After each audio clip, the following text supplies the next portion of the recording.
Alright, what do folks? Your boy Marcus1205, numbers after the name, games beat in action over. He's a Tony Hawk Pro Skater. I believe that's just literally it, number one. I don't think there's any more additives to it. This is the remake that came out on, I think it actually came out on Xbox and PS4, if memory serves me right. I played it on the PS5. It was free, one of those PS Plus games one day. I considered purchasing this when it came out, and boy, I hope this gets better over here. Man, oof. I'll kind of like play through the game. I'll record a little bit, and then sometimes I'll go back and play it again, and then it takes me like a hot second to actually maybe like, you know, get some combos going.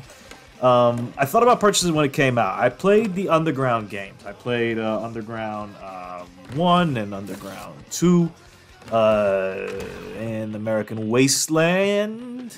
Yes, I believe that's the extent of my Tony Hawking. But I never played the actual original 1, 2, 3, or 4 for that matter. So it was kind of interesting to go back and play this, and I was curious to see how it would play out. It's really cool because I don't have the nostalgia per se for these first two entries, and next week we'll post the second game over there since they're both included. But it's cool to think that if going back to this game, like if I were to play the N64 version, for example, right now, I'd hope I'd remember that it looked like this, even though it clearly didn't.